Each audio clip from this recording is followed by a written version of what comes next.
You're listening to Yo Quiero Dinero, a personal finance podcast for the modern Latina. I'm your host, Janice Torres Rodriguez, and I'm here to help you be poderosa with your dinero. I'm an engineer, a blogger, and an entrepreneur that built a $50,000 side hustle, and I'm obsessed with all things personal finance. On this show, we're going to talk about how to make dinero, how to keep your dinero, and how to make it grow. Are you ready? Vámonos. Hola, mi gente. Welcome back to another episode of Yo Quiero Dinero, the podcast. This is your host, Janice, and I am super excited to host our next guests. So in the same line that we have been using this platform to elevate the voices of Black content creators, today is no exception. We are going to be talking to Julian and Kiersten Saunders of Rich and Regular. Julian and Kiersten are the couple behind the award-winning blog and forthcoming book, Rich and Regular. Their mission is to inspire the African American community to consider and adopt the FIRE lifestyle as a path to building generational wealth. The couple has used frugal living, real estate investing, and their online business to set themselves on a path to achieving financial independence by 2021. Their story has been featured in publications like Forbes, The New York Times, and CBS This Morning. When they're not sharing stories about their experiences with money, they are parents to their son, Bo, traveling the world, or searching for their next great meal.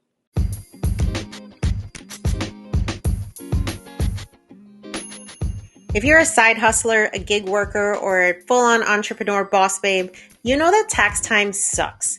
But it's a necessary evil when it comes to owning your own business, so why not make it less stressful?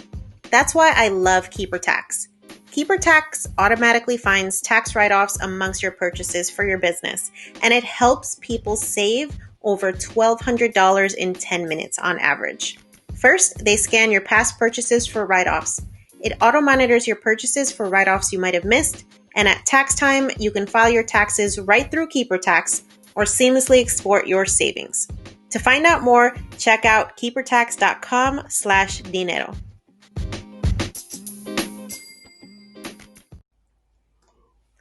Julian, Kiersten, thank you so much for being here. First off, it is an honor to have you on the show.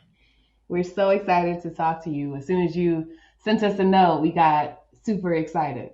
Yeah. So for anybody who doesn't know who you guys are and what you do, why don't you go ahead and introduce yourselves? Sure. My name is Julian. My better half is Kirsten. We've been married since 2015. We are content creators for a lot of things right now. We're content creators, soon to be published authors, entrepreneurs, former real estate investors, parents of a 3-year-old, and well on our way to being financially independent. We share our story through our blog, through social media, and pretty much any medium we can get our hands on at richandregular.com. Awesome. So I actually found out about you guys because I saw a presentation that Kiersten did for the Financial Feminist Summit that Bravely Go hosted. Yeah. And I was shook, to be honest, like watching your presentation, because for me, it was the first time that I heard financial independence framed in a way that it was like a social justice issue. Like it's our way to fight back against oppression. Mm-hmm. And like, it made so much sense. It clicked to me in a way that, hearing all these white people talking about financial independence, it just did not click. So that's why I wanted to have you guys on the show, because I'm like, okay, they are talking about why I'm doing this. I didn't even know why I was doing it. But now with your guidance and just with that lens that you've provided, like I get why you're doing it. So I want to get into how you guys are pursuing financial independence and all that. But before we get into that, why don't we talk a little bit about your backgrounds? Julian, if you want to start and just kind of give us your career trajectory and kind of how you got to where you are today. Yeah, I think mine is pretty simple. I fell in love with food and cooking at a young age. I had no idea what I wanted to do up until really my senior year in high school. I ended up taking a home economics class, learned how to cook, and literally a few weeks after that said, you know what, I wanted to be a chef. And I had a little bit of an inkling leading up to that, but I spent really from the age of 18 all the way up to 37 in the hospitality industry. And so I started out as a chef, cooking professionally in restaurants and hotels. I then transitioned from the kitchen into the front of the house, into service, and pretty much every job in a restaurant you can think of, I have done. But after about 10 years of that, I had stopped that and then moved into a corporate role in working for a hotel franchisor where I met Kirsten in 2012, and the rest has been history. But I'll let her tell her experience as well. Okay. Yeah, so I have always had an entrepreneurial side to me because I've always loved having my own money. Like, you know how little kids will connect on one thing? Like some little kids always like having a blanket or, a pacifier. My thing was money. Like I always loved having my own. And so I started my first business when I was 13. I was making like t-shirts with iron-on transfer paper. And then I became a babysitter and then a pet sitter and a number of things. And I really thought I was going to be an entrepreneur or a writer right before I started high school. Mm-hmm. But then I started high school and I couldn't find any models of entrepreneurs or writers that looked like me or had the life that I wanted. So I went on the, I guess, normal, I'm using air quotes, track to college and started my career off in retail. I worked for Target for almost 5 years right after college. My degree is in a corner of the sociology department that focuses on management and like organizational design. So managing large teams of people was like my jam. And I worked in retail. When I was done working on weekends and holidays and nights for all of those in like the service and retail industry, you know how that's a grind. I switched to a more corporate role that was still heavily involved with people, but in the travel and hospitality space. And that's where I met Julian in 2012 and finished out my traditional career 11 years later when I left this past February. Wow. Okay. So I love the fact, Julian, that you were a foodie. I'm a food blogger. So as soon as I saw that you're in you were in the food industry, I was like, I understand why y'all are cooking shrimp and grits on your show. It made so much sense to me. So I love the fact that you guys are foodies. And yes, Kirsten, I totally understand what you're talking about when it comes to the service industry and the fact that you have legit no life. So No. I'm wondering, is that part of the motivation that kind of made you realize like this, I'm just not about this life anymore? Was it just that constant grind or what was it? No, it actually came much later. So the way I coped with the constant grind was through spending. That was my coping Ah, mechanism. And I racked up a ton of debt because I was always getting that little dopamine rush of buying the next thing for my house or a luxury car or making sure I lived in a cool part of town so that when I did get home at 11 o'clock at night, I could stumble into a bar or a restaurant and console with the other people in the in the industry. And mm-hmm. so I was not well into, but like right around 30 years old before I started to realize like, oh, I can't just out earn this thing forever. I need to find healthier ways to manage my emotions. And that was when I met Julian. And he really just called me out around the pattern that I had in my life at that time. Oh, interesting. Okay, so we're going to dive into all of that. So before we touch on that, I would just love to know what your guys' money story is. I feel like we all have a money story, kind of how we dealt with it, how we saw our parents deal with it. That shapes a lot of how we move with it as we become adults. So, Kirsten, why don't you go ahead and talk us through that process for you, and then Julian, you can go ahead and tell us your money story as well. Yeah, my money story is one of never ending optimism, as Julian calls it, toxic positivity. I I just always assumed that my career path was a straight line and that it was always going to be pointing up. And so I spent assuming that I would always or eventually out earn it. I would spend Mm-hmm. money I didn't have, thinking that, well, in 5 years, I'll be able to afford this, or I'll be able to pay for it by getting a promotion. Or it was just like this constant seeing, or it was the constant like giving the world, the system, the benefit of the doubt that wasn't Ah. serving me. It was leading to really bad financial choices up until recently. Mm-hmm. How about you, Julian?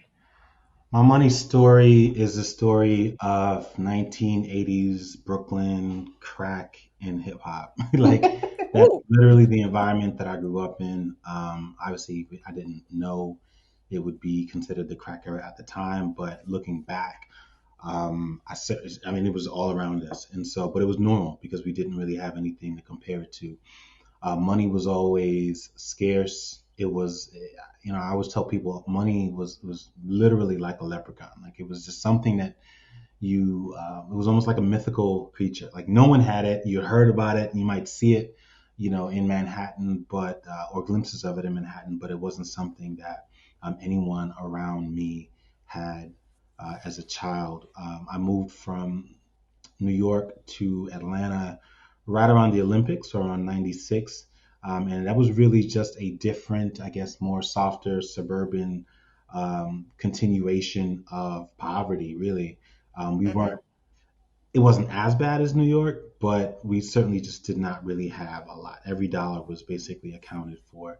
And so for me, I grew up in a Caribbean household. The objective was always to get a good education, to work hard and get up and do it all over again. And that was essentially the best way to get out of the situation that we were in. And so it wasn't until really like my 30s where I started to connect some dots and say, okay, I'm really tired. Like after Mm-hmm. working as long and as often as I have, and as much as I pride myself on my ability to do that, I just don't really feel like this is sustainable. And so that's when I started to look for smarter ways to earn money and to build wealth than just the constant exchange of time. Yeah, yeah. Your story definitely resonates with me, and Kirsten, I think like when I think of me and my husband, it's a very similar story to you and Julian, where I grew up in, I would say more of a like a middle class household. My parents, my dad went to the Navy, got his education, you would say through there. My mom is a secretary, and they kind of just they came from Puerto Rico in the 1980s with $200 in their pocket and kind of figured it out as they went along. And my husband's family, again, immigrants, they came from Colombia and Puerto Rico, respectively, and just they taught us right the American dream: go to school, get an education, it'll pay off. But we still found ourselves, even as adults, just not really knowing what to do with money. Like we Mm-hmm. got the lesson about, okay, yeah, you should save some of it, but we also got the lesson like try to work for the same employer for 40 plus years because that's what being smart looks like. Mm-hmm. And so I'm Yep. wondering, did you guys get that same message? Like, don't do crazy things, like, be responsible. Entrepreneurship is not for you, it's for other people. Did you hear those messages at all? Oh, 100%. Yeah, I Mm, as much as my dad encouraged entrepreneurship for his child when I was talking about making that my career and skipping college and starting a business, it was like, oh hell no. Like, no, you gotta go to school. And it was a little bit jolting because I felt like I had already discovered the thing that people go to school for. You go to school to mm, get a good job, and I had already figured out how to make money without that, and I felt like I had found the cheat code. And it's interesting because I was talking about this with someone else a few weeks ago. Like now that I've quit and have, started entrepreneurship full time, it's like returning back to that mindset that I had when I was young, and it's really invigorating. It's really nice to be back there and to yeah. feel optimistic about money again because I'm in control of it. Mm-hmm. That's great. How did you first become interested or involved with investing in financial independence? I want to understand where that came from. So you said you were kind of in your both in your 30s before you figured out like there has to be a better way. Who figured it out first? And then who brought who along? Well, I figured it out years before I met Kirsten. And Okay. so it was when I was in grad school. And really, it was like 2007, 2008. And basically in between studying or doing papers or whatever I was doing during those years, and I just needed a break from it all. Like I would just look on the internet and I just found these things and I started just connecting dots and I said, you know what? I'm about to enter corporate America and that's cool, but I'm not doing this forever because like I just knew it wasn't for me. And again, that was also from the counsel that I got, which, going back to the lessons that we got from our parents, it was like, don't even think about starting a business. And also corporate America sucks, but you have to do it anyway. So it was like, all right, well, I feel stuck. Yeah. So I knew that it wasn't an environment for me, or certainly wasn't an environment that was designed for me, but I needed to figure out some other things. And so for me, it started with real estate investing. It was like, all right, well, how do people build wealth? And that led me to real estate investing. And I explored that, and we eventually did become real estate investors. But real estate is what introduced me to the FIRE movement, and the FIRE movement is what introduced me to other forms of digital entrepreneurship, sort of where we are today. And so I found, I would say, the beginning of what I would just say the origin of like taking full control of your financial destiny right around 2007, 2008, which was also right around the time of the economic downturn. And I said, you know what, if ever there was a time to start investing in real estate, it was now, because if there's one thing I knew for sure is that the market and the economics, that things work in cycles. And so if I was going to get in, like 2008 was arguably the last great equalizer that we had. And so that was when I really started digging in, because I knew that, even if I failed at it, I would be failing at it at probably one of the lowest costs that I could probably get. Right. That makes a lot of sense. Okay, so how about you, Kirsten? I feel like you probably weren't into the idea in the beginning. So what were your initial thoughts like when Julian was like, "Hey, what do you think about financial independence?" Yeah, the first time I was like, no, absolutely not. Like, because very similar to when I first learned about entrepreneurship, when I looked at the FIRE movement, I saw really extreme versions of frugality. Now, I would Mhm. later learn that there's a spectrum and that there are lots of people and those people have their reasons for saving the way that they do. But like it was jarring to see people, counting beans to keep their meals under $1.25 and not using toilet paper and opting for like a family cloth, which is really environmentally conscious, but not something that I was open to doing, Yeah, at no. the time. And it was just really jarring that so much of the conversation was around how to lower expenses versus what freedom gives you, what financial freedom grants you, what do you gain. And it Mm. was really probably 6 or 7 months after he introduced it to me that we started having that conversation of like, all right, what do we get if we don't have work in the way? What does our life look like? Like, what does our energy feel like? What can our family accomplish if you don't have this thing that is sucking up 40, 50, maybe even 60 or 70 hours of your week? And that's when I started to get excited, and that's when I bought in. Got it. Okay, so what conclusions did you guys make based on analyzing what you had to gain by taking this different path versus continuing on the same trajectory? In terms of financial conclusions, Yeah, like what did you conclude you would benefit from, like in your lives, your personal lives, your lives as parents? Like what, how did you sell yourself on the benefits? What did you come to a realization of? I think we realized how often we were wearing a mask and how much we weren't actually talking about the things that make us happy because we didn't have time to really think about it. And Mm, so for us, it was really thinking about, and this really came up on our honeymoon. So we took a 2 week honeymoon in South Africa, and it was the first time that we had truly unplugged. At that time, Trump had just like announced that he was running for the presidency, and mm-hmm. so the media had just started like this, you know, cycle of Hysteria. yeah of hatred and bigotry, and it was very loud and new. And so we went to South Africa, and it was quiet over there. Like people would mention it, like ah ha ha, what's going on with American politics, but like it wasn't so central to our day and to Mm-hmm. our experience. And when we had that quiet time away from work, away from the media, away from just overt racism, we started to realize like, oh my gosh, I love art. Look how beautiful the ocean is. Mm, I love, talking about the future and imagining a future that is one that I have a greater sense of control. And I think just the benefit of finding our imagination again and not having it be drowned out by different voices that aren't ours was the biggest one. yeah, that's really powerful. I'm a big fan of Amanda Seales, and I love that she talks about that, society doesn't really give people of color like a lot of opportunity to be joyful and to just Yes. like, because you're always just stressed out about some shit that's gonna go down, right? It's like we're Right. always in like panic mode, or like just praying for the best and expecting the worst. And I think, what you said resonated a lot with me, because I feel like we are so programmed to be always hustling, always on the go, always preparing for something to drop, that we don't give ourselves enough chances to really imagine like what the possibilities of life actually are and can be.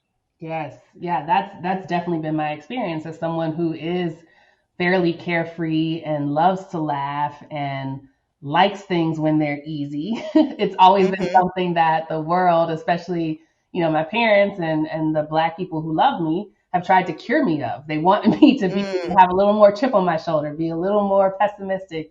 And I needed that, like for sure. Obviously, in the financial space, that has helped me a lot to realize like whatever fantasy I was believing in isn't one mhm. that was serving me.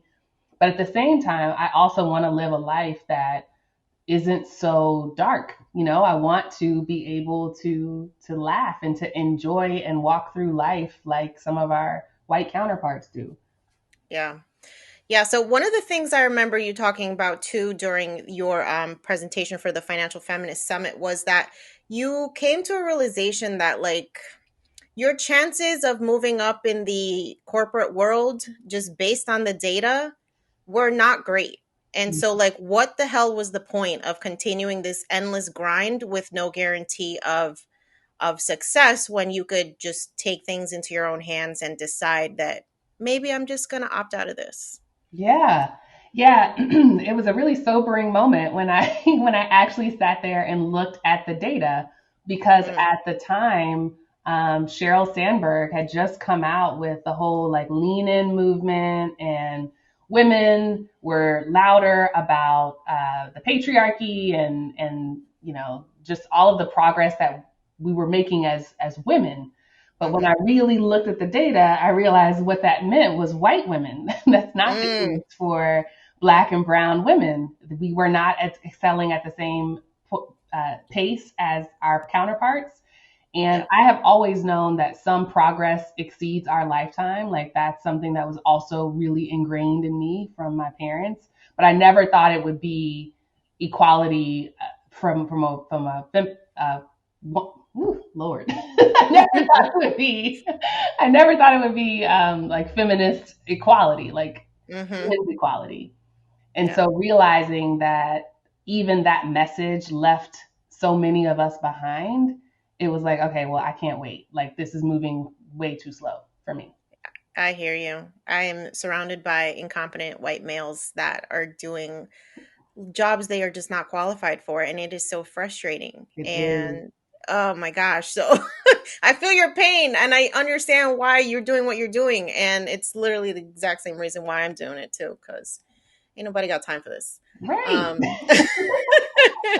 Yeah, especially when, I don't mean to rant, but especially when you see progress in other areas of society happening really fast. Like when you see yeah. stuff like virtual reality and like rockets going to Mars and cars that run off batteries, it's like, okay, wait a minute now. Yeah.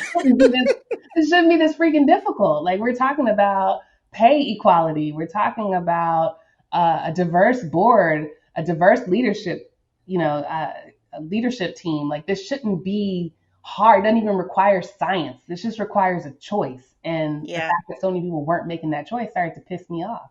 Mm. Well, I'm with you, girlfriend, for real. Rant over. My bad. So I want to get into some of the myths and limiting beliefs that people of color have about investing because, one of the reasons why I started my podcast and why I'm so grateful to have found people like you and the debt-free community in general is just, this is not something that we talk about. Like my parents, it's kind of sad, but a couple of weeks ago, like I asked them, how much do you guys have in your retirement accounts? Like, what are you invested in? And they're just looking at me what? Like, what are you saying? I don't understand. My mom's like, I don't know. The guy who works with the union for the schools came in and he like set up my account. Mm-hmm. And Mm-hmm. that's the extent of it, right? So what do you think are some of the reasons behind like why people of color just don't invest? That's such a simple and profound, but like really difficult question. Mm, Because there isn't any one version of the story. yeah. For some people, it's a matter of illiteracy. For others, I think it's a matter of environment. But I think if we were to just sort of roll it all up under like one sort of culture, I think it's because it hasn't, as simple as it sounds, is that like the concept fully hasn't been introduced to our community yet. Like it's not something that we see, and therefore isn't something that we can relate to. And so stories of wealth are white stories, or Mm, even when we talk about stories about wealth within Black and Brown communities, they're really extreme versions of those stories. These aren't people that we can identify with, right? And so when we yeah. talk about wealth, it's really like we're talking about people that are like celebrities or like global, phenomenons, the best in class of what they do, like just outliers that Mm-hmm. aren't regular examples. And this is at the heart of our message, where it's like we need more regular examples. As soon as people realize that being rich is something that can be attained by regular people, not people that live in LA and that live in New York, or just a handful of people, but people that live wherever you are, as soon as we can make that normal, then I think everyday people will realize that, hey, I can do that too.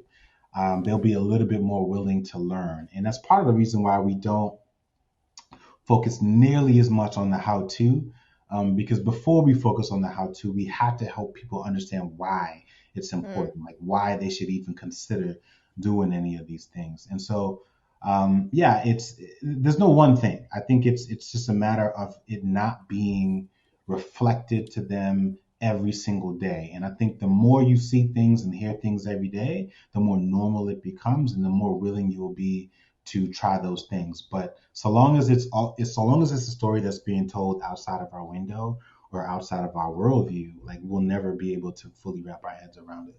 Yeah. I think there's also something to people tend to think, they tend to couple investing and retiring. And mm, so the reason for investing is so that you can retire. And we need more people talking about living off of their investments as a form of a lifestyle. It's not something that you do so that you can live off of it when you're 70. That's one option. And to Julian's point, one we haven't really seen a ton of examples around. To be completely honest, a lot of our parents and grandparents didn't expect to live that long. Like the life mm, expectancy of Black and brown people wasn't very high for a while. So this is new for them. And then they right. didn't have a model of like parents who retired based on savings. At the time, corporations and government would take care of you through pensions and through rewarding your lifetime employment. That doesn't exist anymore. And so Yeah. now it's getting the message out there that like if you want a retirement, if you want a safety net, you have to build it. Your government ain't gonna give it to you, and neither is your company.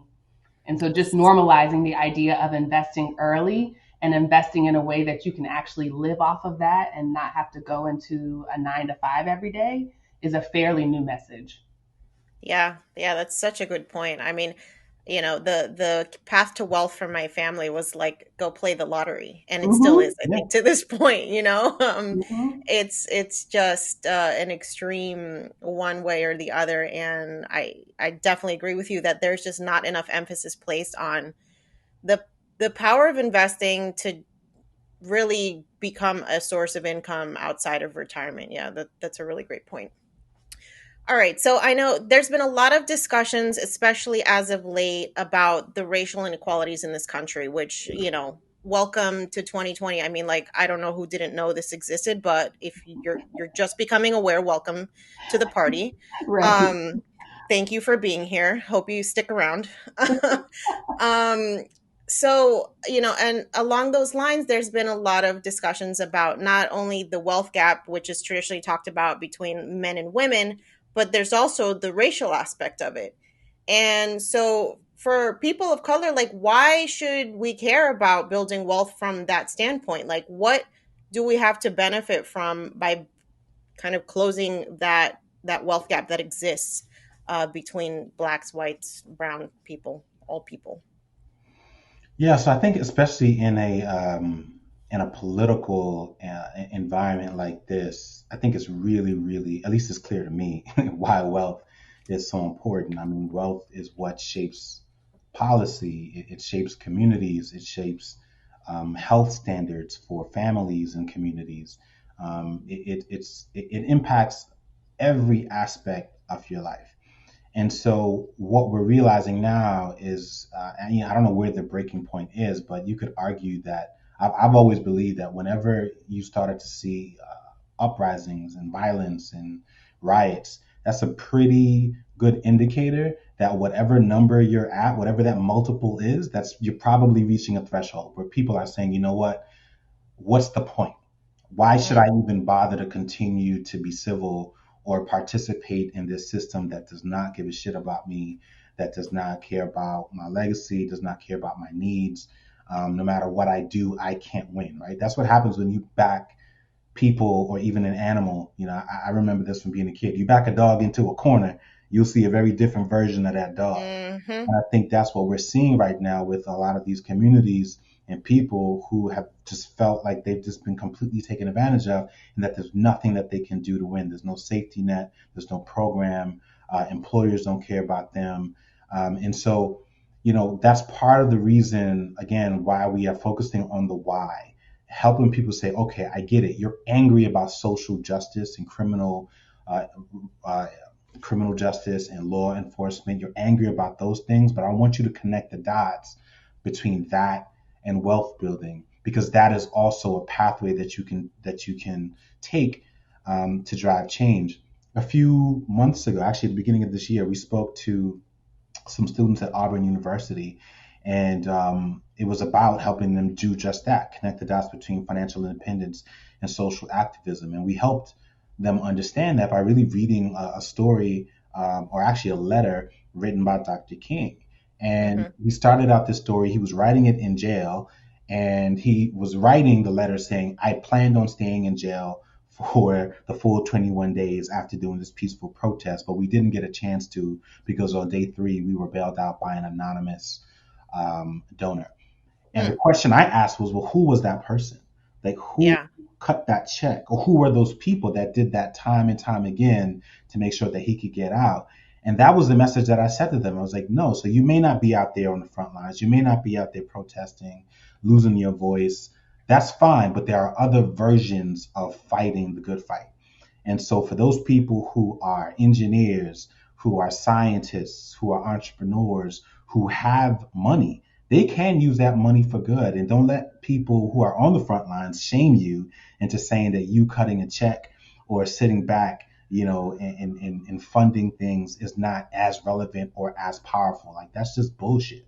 And so, Yeah. what we're trying to do is to encourage those people who, especially our generation, the best and the brightest, the highest educated, we have the highest net worth, the highest rates, even though it's still low, of home ownership, that, hey, you do have power and you are empowered to drive social change using money. hmm I love that message. It's so important because so many people, like you said, they just like, if you're not out there, with the signs, like you're not supporting, or like donating money is a cop out, right? But let's be honest, money shapes politics in this country. You have to be a Absolutely. millionaire to even run for president. So why are we going to sit here and try and act like money doesn't literally dictate every single policy? I mean, there's people that literally get paid to be lobbyists on behalf of corporations to create laws that oppress. So Yeah. let's not act like money doesn't have everything to do with what we see today all around us. Money solves a lot of problems. If you ever met Mm, a really powerful politician who just hasn't gotten their name out there, it's because they don't have enough money, you know? absolutely. Or if you've met a dope entrepreneur or person that you know is probably one of the best that you've ever seen at doing what they do, but you're wondering why they haven't blown up yet, it's because they don't have enough money to help spread that message yet, right? And so this is where we, as entrepreneurs and as wealth builders and people who do have the money, can say, hey, I know that if I were to help fund that person's business, not only would they grow their business, but they would spread that message, and that money would help fund most likely other minority entrepreneurs, which literally funds families and communities Hmm. and all kinds of things. And so, like, there's incredible things that can be done with money. And Yeah. so, it's really trying to culturally destigmatize Exactly. money, or stop making wealth this villain. It's a matter of saying, hey, now wealth can be an asset. Like what you do with it, is what can really make it a powerful thing. And so, we're really hoping to keep shouting that from the highest mountaintops, and hopefully more people can hear us. Yeah. Yes. It's such an important point because I think that's where a lot of people get stuck. They assign a virtue or a value to that fact that money Hmm. does have that leverage in our society, and they stop pursuing it. But the reality is that surviving capitalism is participating in it to an extent. And Mm. then from there, you can decide if you want to dismantle it, if you want to fund change, or if you want to reform it. But you are participating in it in some extent. It's just a matter of which one, right? You are Yeah. either working or you are living in an area that is being heavily gentrified and being pushed out, or you're participating it on one end or the other. And what we're saying is get on the side that's winning right now. And then once you're there, you can decide whether or not you want to support dismantling it or whatever choice you have for your family. If you just want to leave and go somewhere completely different where socialism is the ruling economy, it's up to Hmm. you. But surviving is participating. Don't opt out. Yeah. Yeah, that's a great point. One of the things that I think a lot of people of color, especially immigrant families, and first gen kids, like they also have this sense of I need to not only plan for my financial future and security, but also for my parents or my extended family. And so I'm wondering what your thoughts are on like how we can factor that into our financial independence plans, because I think it does kind of change what our objectives are in a way. That is that was the original tension that we identified that made us want to start our blog, because Mm, not enough people are talking about that. mm-hmm. And I mean, specifically for the people who are doing well, I remember some of my old coworkers who I knew were making really good money, just as well as we were doing at the time. But you would wonder why they weren't able to do some of the things. Like you would hear like what your white coworker did last weekend or last over the summer. You're like, well, why didn't they do those things? And it's because the reality is they're bracing, right? Like many of us are bracing for the day we know that we're going to have to take care of our moms or our dads or Hmm. whoever it is. Or we're not, to your point, we're not just preparing for our own future, we're preparing for three generations. Our Yes. our retirement, our children's retirement, and our parents basically unfunded retirements. And so Hmm. while I may be making good money today, the reality is what I do with that money really matters. And Yeah. because like I need to spread that out across three different generations. And so Hmm. yeah, it's a huge, huge issue. And it's one of the reasons why we also tell people to not obsess on that standard rule of thumb and the fire movement around 25x your expenses. Because when you're shouldering that kind of burden, you can't quantify what your future expenses are going to be. Like, I would literally have to quantify how much daycare is going to be for my 4-year-old son, and uh, hypertension pills, and Hmm. potentially a surgery that my mother may need to undergo to overcome an ailment that she's dealing with. I can't project what those are going to be. And so and again, I'm not saying this is why we shouldn't consider financial independence. If anything, I'm saying, okay, this is why we should explore making the most of our income while we have it. And this is how we connect it to work. And so if you're making, let's just say $75,000 right now, you're doing well. You're earning far above the median in the country. You're probably making more money than anyone else in your family. As much as you deserve the right to celebrate right now, if you're also one of those people that are shouldering those burdens across generations, what we're recommending you do is at least explore how can you make the most of that discretionary income right now? How can I invest wisely to make sure that 10 years from now, when you have a teenager and parents in their 70s and 80s, that one, you have the time flexibility to care for them, and two, you have the financial resources to solve any of the issues that they may be dealing with. Yeah, that's all great advice.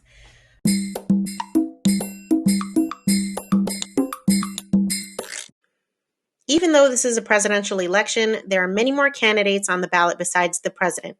Go to Ballot Ready for a nonpartisan guide to your entire ballot. From there, you can compare candidates based on stances on issues, biography, or endorsements, and then save your choices to use when you vote by mail or in the voting booth. You can even request your absentee ballot or make a plan to vote early or on election day. This election matters. Make sure you have a plan to vote and vote informed. Local officials affect our lives every day. They decide who to prosecute, monitor the quality of our drinking water, and choose the leadership of our schools.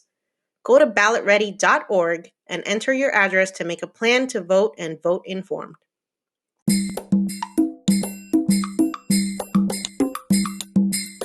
Okay, so I want to get into a little bit of the nitty gritty about your personal financial independence journey. So why don't you just go ahead and walk us through kind of where you guys started, what was your game plan, your strategy, and how you ended up, Kirsten, like quitting your job a couple months ago. Yeah. So we started with we started off paying debt. So I had about $30,000 of consumer debt, and Julian had some leftover student loans, some tax debt, and a car note that he needed to cover. And so we started out paying down our debt separately, individually, to knock that out. And then we decided to remodel and pay off the mortgage of our primary home. Before that, you bought the rental property. Yes. So the first major investment we made as we were paying off debt, and I can't remember the exact lineup of whether we were done paying off the debt or still in the middle, was a rental property, an investment property here in Atlanta. Then we started focusing on paying down our mortgage, and then we started throwing the additional money into the market through low-cost index funds. And so our original plan included real estate. We had one rental property, and then whenever we decided to move from our primary place, we were going to convert that into a second rental property. So it was a mix of traditional investments in the stock market and income generating real estate was our original plan. Were you guys just investing in like IRAs and 401ks, or did you also invest in brokerage accounts as well at that time? Correct. All of the above. Okay. Including 529s and probably the only 529s and like savings emergency accounts. But the three investment growth vehicles would have been 401k, IRA, and a brokerage. Yeah. Okay. Yep. About a year ago or 2 years, was it a year ago? About a year ago. I didn't even finish. Yeah, I don't know what you're saying. About a year ago, we started having second thoughts about being real estate investors and started the process of really thinking through whether that was something we wanted to continue to invest in long term. And we decided that it wasn't, because we had started digital entrepreneurship. And once you earn $1 on the internet, it reminds you how passive income can be and how flexible income can be versus real estate. And so we decided to offload our properties. We did the first one last October, and the second one earlier this year in February or March. And so now our portfolio consists of mostly our business and traditional index funds and brokerage accounts. Okay, got it. Yeah, it's funny because I think a lot of us have this idea that real estate is one of the only paths to like investing because that's what our parents tell us, right? It's like the American dream is to own a house. And then if you're lucky, you own a couple. Mm-hmm. Um, and so, investing in the stock market, that's for the rich white people. We don't do that. We don't know anything about that, right? So I think it makes a lot of sense where you guys kind of shifted your perspective on, real estate is not a passive investment, despite what many people think. There's a lot of actual sweat and time that goes into maintaining these properties. There's a lot of money involved. There, you're dealing with human beings, which complicates things. So it's not for everybody. And so you guys figured out that, when it comes to what you want your lives to look like, you kind of want your income streams to be as truly passive as possible. That's what it sounds like, at least. Yeah, and flexible. If there's ever a time where we want to live away from the US and be expats for a little while, we wanted to make sure that we were comfortable leaving. Mm-hmm. And for us, our real estate investments were within 5 to 10 miles of our house. We were local investors. There are people who are international investors. So if that's your style, then that's definitely an option for us.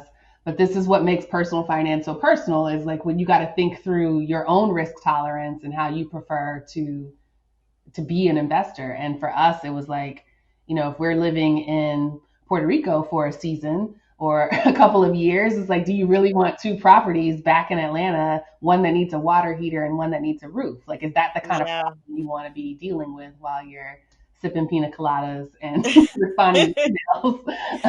And for us, that was a no. So Yeah. we got out of the game. Not to say that we won't ever get back in, but part of what we want to normalize is the fact that it's all flexible. These aren't like permanent life decisions. Mm-hmm. Some of them are, but most of them aren't. They can all be, exited out of at any point should you choose to. Yes, that's so important. So I want to talk about how you guys came to the conclusion that you were ready to quit your jobs. What happened? Yeah.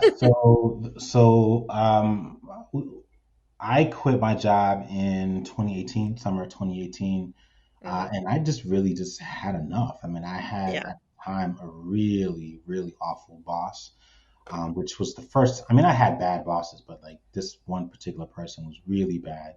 She was Mm-hmm. not well respected in the organization. She ended up leaving shortly after I left. Um, the organization had just gone through like a huge like one of several like reorganizations. Nobody knew who was doing what. It was just a mess. Mm-hmm. And at the same time, our blog was doing really well. And I was seeing all these other, examples of people who had, transitioned their blog from hobby to business. And I said, you know what, we could do that. And then also, it's like, the amount of talent that I felt that I had that I was pouring into a job that just did not seem to be giving me the kind of return that I wanted. I was like, well, imagine where we could be if we actually invested in ourselves. And so instead of Mm-hmm. helping to make this company or this brand or this organization, stronger, imagine if we just invested in ourselves. And while we hadn't hit our number yet, because our original plan was to just work, hit our number, and then leave, it was like, you know what? If ever, plenty of entrepreneurs have done a lot better with a lot less than what we had. So we have momentum, we have capital, we have skills. Why not do it right now? And I think the second reason for me was also shortly after my son was born, and I also did not want to pass on the legacy of quote, I did this so that you don't have to do it to my son, right? That Mm. was something that was passed on to me. This whole idea of, how tough it's going to be out there. And I was like, you know what? At an early age, I want him to know that his father, when he was met with some bullshit at work, did not make the decision to just suck it up. He could have Yeah. said, you know what? I may not have FU money, but I don't got to deal with this shit money. Yeah. And he made the decision that was best for his wellness and for him. I wanted to be Yeah. a better father. I wanted to be a better husband. And the job had stressed me out to the point where I was not able to fulfill that obligation. And so I was able to actually put my money where my values were. And so that's why I left. And then Kirsten left actually just a couple months ago. So just about 2 years later. Yeah, it was almost 2 years later. And Mm-hmm. a lot of the same reasons, when you have one spouse that is removed from the systemic oppression that is corporate America at times, Mm-hmm. he was evolving at a rate that I couldn't keep up with. And so he just started seeing the world very differently. And our conversations weren't as productive as I wanted them to be, and as I knew they could be. I didn't agree with some of the ways that he was talking about growing the business, and he didn't agree with how much time and energy work was sucking from me. And it was like, all right, well, what are we going to put first? Are we going to let this wedge be an issue in our marriage, or do I need to start asking myself different questions to find the courage to leave?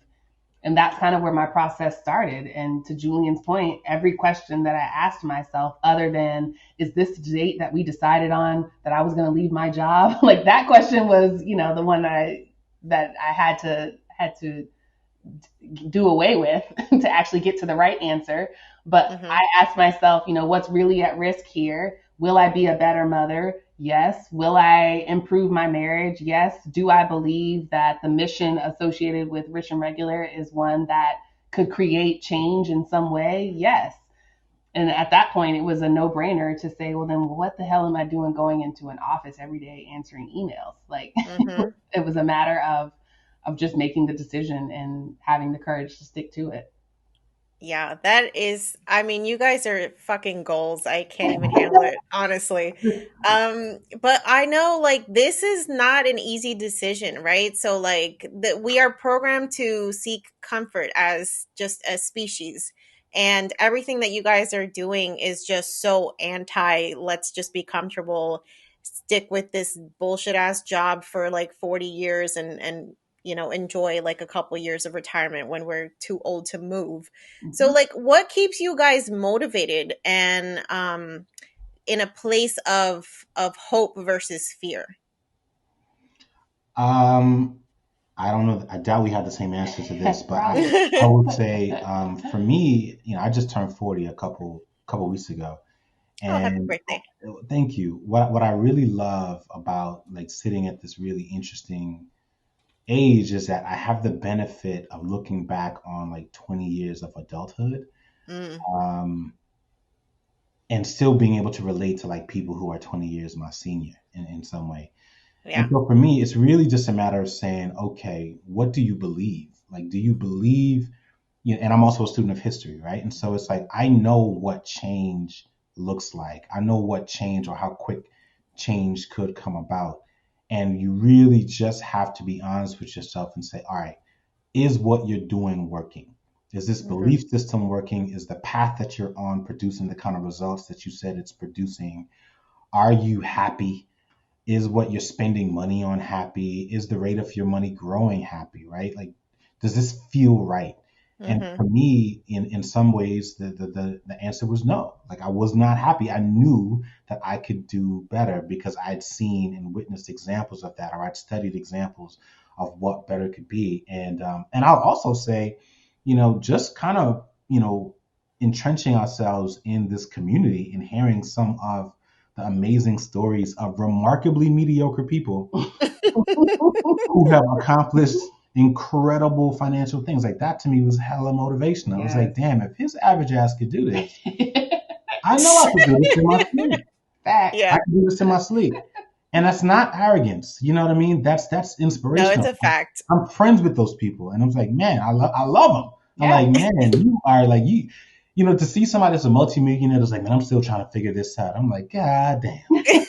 I wish, I I wish wish I had those problems. that's a great problem to have. You know what I mean? And so just them being honest enough to say, hey, man, it is what it is. Yes. Like, because here's the thing, like, we're so conditioned to work so hard to help make Mm, all these corporations rich.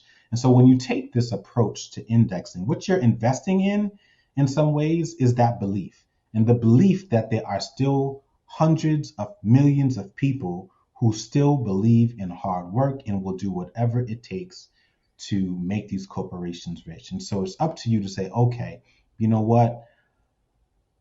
My money could probably work harder than I ever could. 24/7, 365, around the clock, around the globe. And so why don't I change the way that I think, change the way that I invest in this system that is supported by that. And then if it doesn't feel good, you at least you now have the time to allocate your money and say, hey, you know what? We know people that made 400,000 last year passively, just Mm-hmm. return off their portfolios, right? And it's like, you know what? That's great. Um, and these are people that also give a lot. Mm-hmm. You know what I mean? They don't do it for acclaim. They don't have blogs or podcasts. They just cut the check and they say, you know what? I believe in that person, or I believe in that cause, or I believe in that organization. They're struggling. I'm either going to introduce them to someone that can help take them to the next level, or I'm just going to cut a check and make this problem go away. And that, for a lot of us, is the game that's being played, but we can only really play in that game if we invest in it. And so that's part of what we're trying to inspire people, and that's part of what inspires us to do what we're doing. Yeah. I love that. Kirsten, you want to add anything? No, I was going to say my answer was actually very similar. The truth is Okay. what motivates me. And the truth is, while we may feel comfortable, we're not actually comfortable. The data suggests that none of us are comfortable with a healthcare system that is failing and disjointed. None of us are comfortable with a 20% unemployment rate and Mm. stark income inequality that leads to rioting and violence. None of us are comfortable with our food system and the fact that there are food deserts and this idea that people can't get access to healthy, fresh vegetables and that farmers are throwing away truckloads of food because they can't get it distributed. Like, none of us are actually comfortable with that. We've just normalized it. Yeah, or the fact Yeah. that the CEO makes 400 times you Right. do, or that the company had a 20% bump in profit while you got a, barely Of a 2% raise. 2% in a good year. Right. Right. You know what I mean? Yeah. Right. And so it's those sorts of things. It's and obviously it requires a lot of business and financial literacy to even connect those dots. Again, that's what inspires us. Just to say, all right, you get this, but let me help you put it into context. Let me show you a community where that's not the case. Like, Right. let me show you these Mm-hmm. people who have picked a lifestyle where they're not grappling with those truths. They've got a different set that they have to deal with, but it's not the one that is so remarkably biased and unfair and racist, essentially, that, Mm-hmm. that you are suffocating under it. Yeah. Yeah, that's a great point. I love the point that you guys raised about, when you really think about it, you are investing in the businesses that are being created in this country. And all the data shows that Black and brown people are going to be the majority of this country in the not too distant future. And that also means that the majority of businesses that will be opened in the future will be owned by Black and brown people. So why would we not want to start normalizing investing, because we will literally have the potential to build those businesses with our dollars? Absolutely. It's the first generation that can fully participate economically that Yes. our parents haven't been able to, with Jim Crow laws and all of the segregation and leftover bullshit from slavery. A lot of our parents weren't able to participate economically at 30 years old or even at, 40 years old, 50 years old.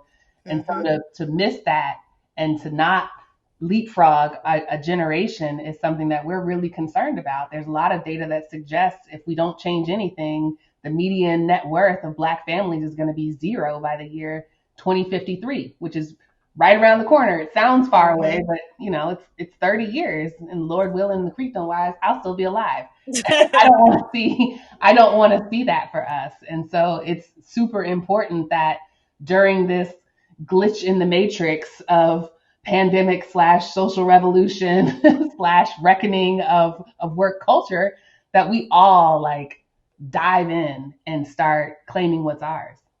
Yeah. Yeah, the roaring 20s are off to a roaring fucking start. Let Right. me tell you. I don't even know what's waiting. I don't want to know. Right. It's like the only thing left is a zombie apocalypse at this point. Oh God, don't say that. So I'm curious, what do you guys want your legacy to be through this brand that you've created, Rich and Regular? Like, what do you want to accomplish? Selfishly, a lot of things, but I'll say we alluded to it earlier in this conversation, but it's Yeah. to normalize Black wealth. It is Mm, to help people who do not identify with or who don't identify with the idea of being rich or wealth building or personal finance, is to wake up those people and say, you actually don't really have much of a choice because money impacts everyone. And so really this is a conversation, like whether you like it or not, you do have to engage in this conversation. But we just want to normalize it. Like not every rich Black man looks and dresses like Damon John. Not every, like I don't even, Rich Black woman is Beyonce or Oprah. right. right. You know what I mean? Some rich Black people look just like you. That is the message that I Hmm. want people to understand. Because I think when you see that, you can relate to it, and it's so much easier to take action than it is to say, well, rich people look like people that don't look like me. They're having conversations in communities that I'm not welcome in. Access to these resources isn't in places that I'm familiar with. Therefore, I am unwilling to invest in any of these ideas or even explore them. So we just want to normalize that, sort of tear down some of those. Actually, I shouldn't say it's tear down. We really want to diversify some of the images, and Hmm. by really saying, "Hey, we're one," and you probably passed me in the grocery store. You wouldn't even know, which is the goal, and the hope. Yeah, that is so important. I think about people in my circle and just people in the debt free community and the fire community, and I cannot name 5 married couples that are people of color that are pursuing fire. They Mm. probably exist, but who the Mhm. hell knows? I don't know. And it's just it I believe so much that it doesn't matter so much about the information, but who's giving you this information. Like, do they resonate with you? Because everybody can read about investing, everybody can read, The Simple Path to Wealth, or the thousands of other books written by white men about why you should invest. Yes. Yes, But having that message come from someone who looks and sounds like you, Yes. it resonates with people in a way that no white dude talking about investing on YouTube is not, it's not going to do it for me. Yes. correct. It resonates with you and does not seek power over you. Like Yes. that's the insidiousness of white supremacy is that it's so ingrained in the way that people communicate that there are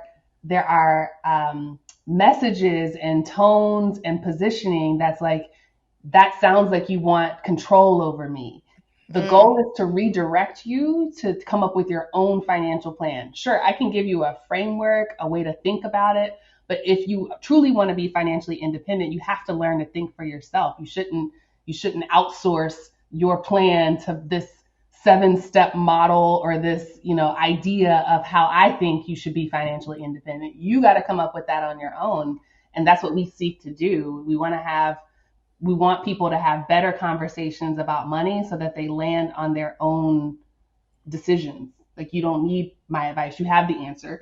I can help you yeah. guide you to your own intuition, but you got to learn to trust your own intuition if you want this to be a sustainable journey for you. Can I also say something like, and we've had this conversation personally, but like, you know, I'm really glad that we're talking to you because one of the measures of success in my book has always been the impact that it has on the Latina community, in the Latino community, Mm-hmm. right? Like Hmm. even when we go into these communities, like we can see, and we've been doing this for a couple of years now, year over year, there's more and more black faces, but not nearly as many brown faces. And so for Mm-hmm. me, it's like, all right, that's what real success looks like. The fact that Hmm. we have accomplished what we've accomplished, that there are enough black people in the room. But what real success looks like is that, man, there are like 10, 20, 30 different podcasts and bloggers Yes. and personal finance experts that are speaking directly to your community Hmm. in their native tongue. Yes. That there's a version of Money on the Table where they're cooking cuisine that I don't know how to cook, and they're listening to music that I enjoy, but don't know how to, like dance to. Like that to me is a true measure of Yes. success. Like I can see where we're making progress, but I still haven't seen enough of that in the Latino community. And so I can name a couple, but I should be able to. I should be overwhelmed. You know what I mean? Like there Yes, should be so many of them that they are just like normal. And so it's true. that to me is what the true measure of success is. It's not to disregard the plight of Black people or any of the things that we're going to, but I think we can reasonably see how we actually fulfill that mission within our lifetime. I can't say that with the same degree of confidence with the Latino community. And so, like, we need to Yeah. see significantly more people that represent that community speaking directly to them. I absolutely agree with you. One of the first people that I found that was even talking about fire that was a woman of color was not a Latina. It was Jamila Sufran of the Yeah, Journey to Launch podcast. You know, she's like the gateway drug for Latinas because who the hell is talking about this for our community? yeah, Nobody. Yep. And it's so frustrating because I want that like I want the Susie Orman yeah, who's actually like, Lydia Torres or whatever the hell her Yes. name should be, because Susie Orman's a rich white woman in her 70s. I Yes. love what she talks about, but that's not me. That will never be me. You know what I mean? I'll Right. be 70, but I'll never be a white rich woman in that same definition. And Yeah. just so hard to translate to people from my community like why this matters when they don't see anybody doing it. It's like, okay, well, clearly this is not for us. And so yeah, part of this podcast, and I don't know if you can hear me like getting emotional and passionate about this is why we exist, because the vacuum is so present. And Mm-hmm. so I'm just so grateful for you guys even like taking the time to be here and to share your story with our audience, because we have listeners from all different races, all different spectrums, and the more we can normalize that wealth and talking about money, it's not something bad. You're not going to go to hell because you want to be rich. Like those are the things that have been ingrained in us, and Yes. we need to cut it out. yeah.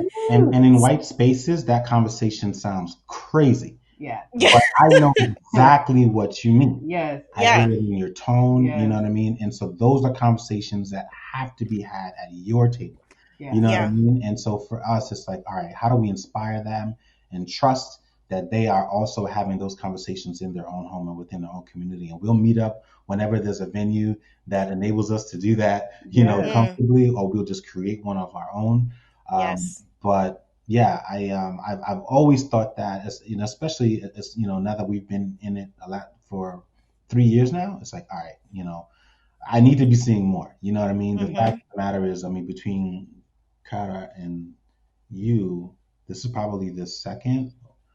Basically, I can only name like 4 or 5 people, and I should Mm, be able to name like 10x that. Yeah. And yeah. so, hopefully, by this time next year, we'll be able to name significantly more. Amen. Putting it out into the universe. So let's see what Right. manifests. All right. So I want to know, what advice do you have specifically for people of color who want to pursue fire, but see just like Mr. Money Mustache and all these regular schmegular white dudes doing this? How does this relate to me? Like, how can I actually involve myself and start taking part and, launching a journey into financial independence? What advice do you have?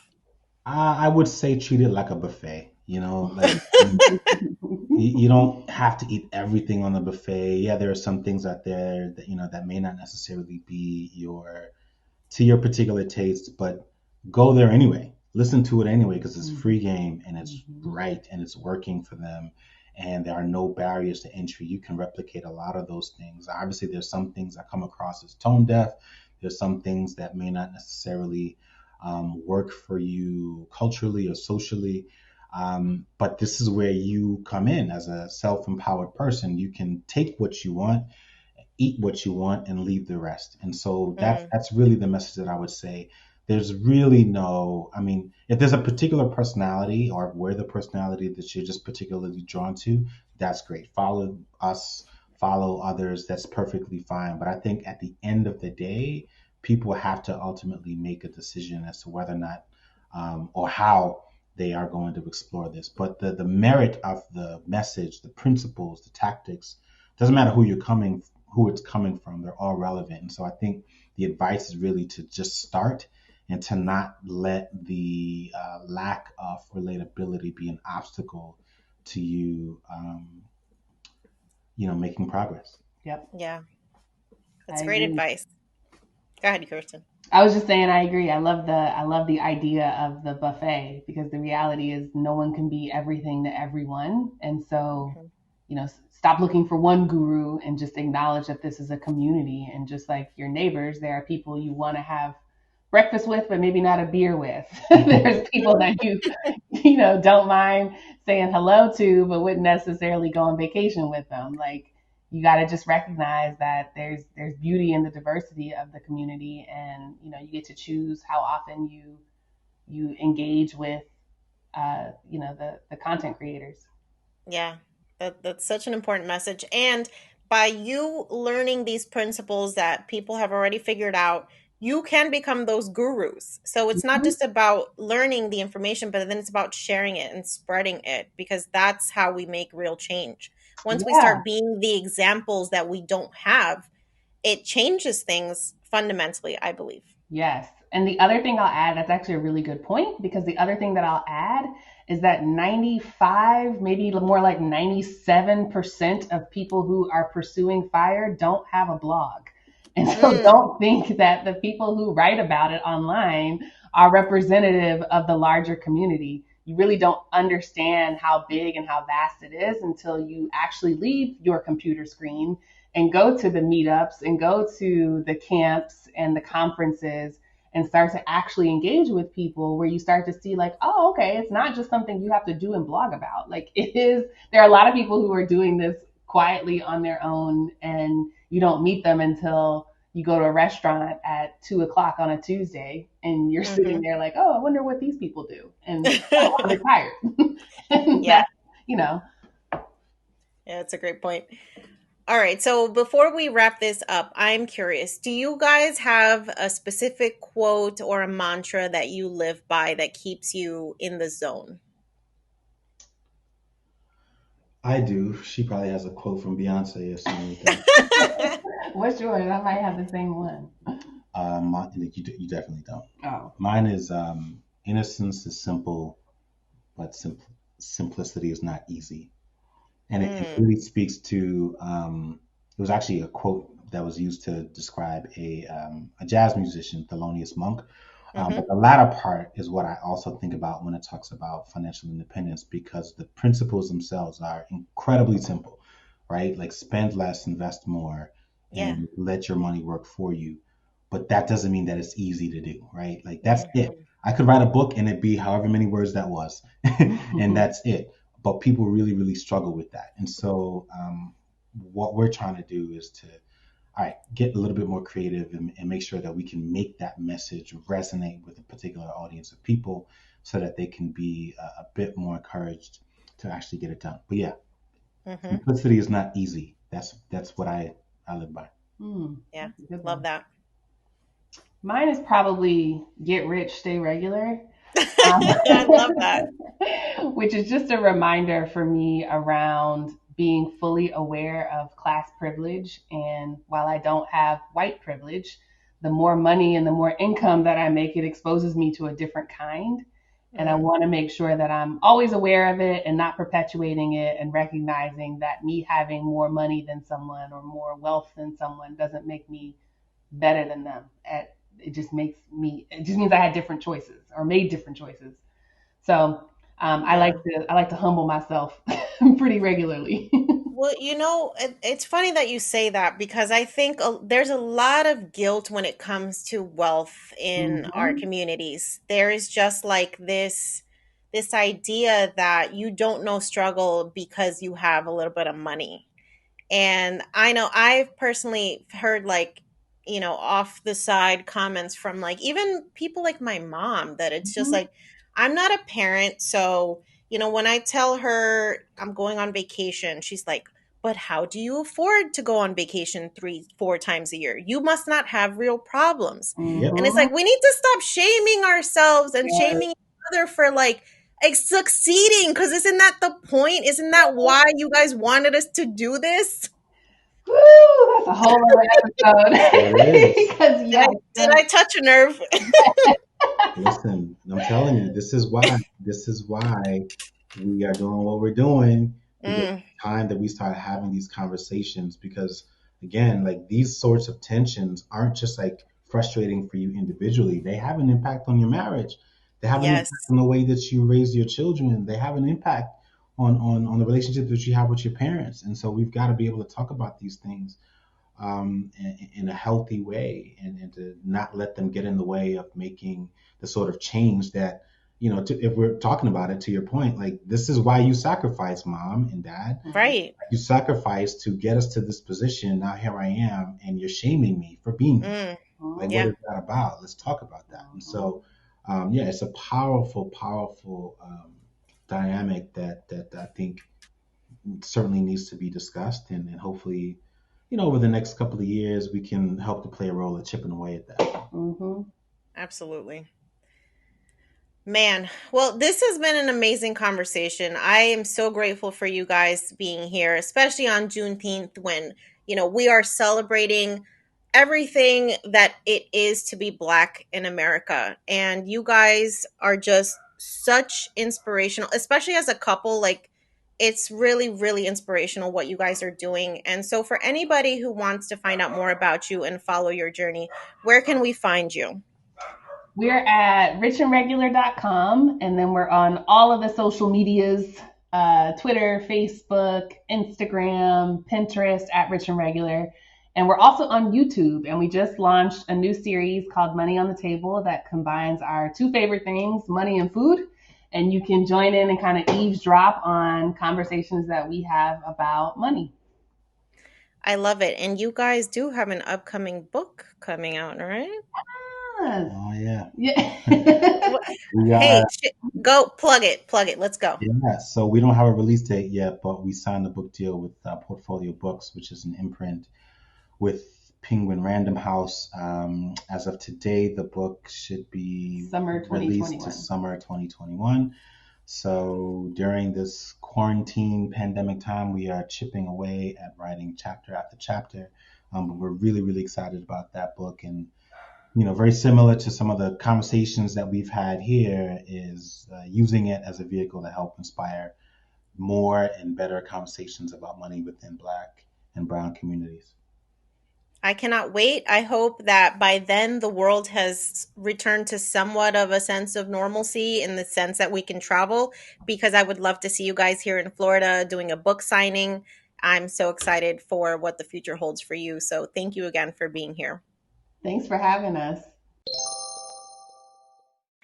I hope you loved today's conversation with Julian and Kiersten. I think they are so inspiring and their message is so important. We really do need to care about increasing the levels of financial literacy in our communities, because financial independence is really a way to lift ourselves and our communities out of the cycle of just getting by. We can do so much better, and it just boils down to knowing what your options are. So I hope that you support them. I hope that you go and read their blog, richandregular.com. There's so much information on there. Follow their YouTube series and just really educate yourselves on the possibilities that you have to make your money become this tool to create generational wealth for you and your family. If you're loving this podcast and you're loving this episode, please make sure to subscribe. That way, anytime there's a new episode, which they do come out every Sunday, you'll be alerted as soon as they're available. Please make sure to review on your favorite platform. That's the way that we get more people like you who want to hear more of this content to find us, right? This is all about sharing. This is all about creating a community that we can all come together, talk about our unique struggles as people of color, and really serve as mentors and educators to each other and share our experiences, and hopefully continue to inspire people to lead a different, choose a different way, and maybe create a life that just really resonates and aligns with what you want to accomplish. And so until next time, guys, stay inspired, stay independent, stay motivated, and stay poderosa.